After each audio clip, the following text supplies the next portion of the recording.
We're sitting in the First Presbyterian Korean Church, which was founded by my father, coming from Korea during the Korean War, before that World War II, and before that the occupation. He had a lot of experiences that involved a lot of devastation, and so he started a church and eventually became a pastor. I come here for service on Sundays. It's a small congregation, and it's consistent in my life that no matter where I am in life, no matter what is happening, I come to church. It's been a rough neighborhood for most of the time that I've known it. So I grew up in this house. And then my father bought this house. And then he bought this house, and I live in this house.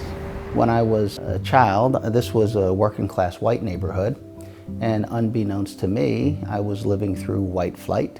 And it very quickly became an African American neighborhood. I've been in the same place since 1963.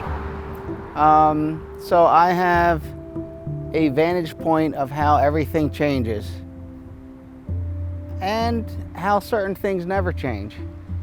And every time I get out of my house, there is some problem on this block. We're in Kingsessing. It is oftentimes considered by many people who live here a neglected part of Philadelphia. It's not South Philly, it's not West Philly, it's Southwest Philly. As long as I'm an elected official, I shall be living in this neighborhood. And I think this neighborhood presents many of the problems that have to be solved. There are many wonderful people in this neighborhood who are unfortunately the victims of poor policies and poor services.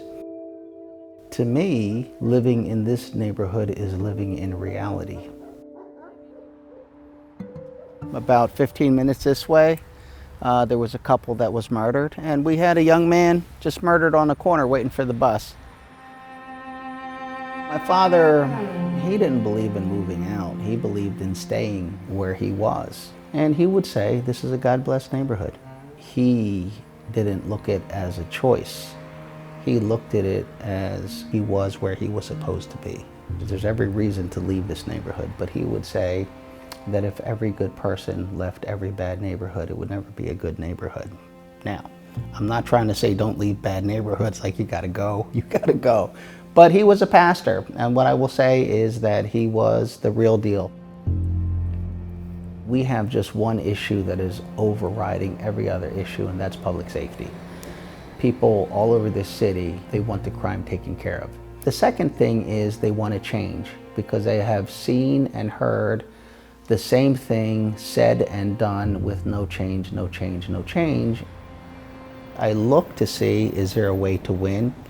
And I did see a very narrow possibility of winning, but that wasn't really the motivating factor. The motivating factor was, if you don't have a candidate, you don't have a choice. Hi, did you see Parker today?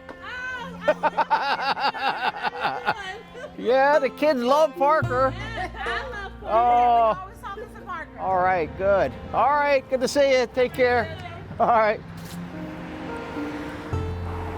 Parker's my English Mastiff. They love the dog. I'm in poor communities, I'm in middle class communities. I'm pretty much everywhere. I go anywhere. I go inside, outside. I even do forums on the street. They have a right to kick my tires. They have a right to check me out. They have a right to yell at me, quite frankly. And everyone who lives in the city is going to be impacted by whatever decisions the next mayor makes. And I am planning to be the next mayor. I'm trying to be the next mayor. And so I owe them an explanation. I owe them the opportunity to understand what I'm trying to do, even if they disagree with it.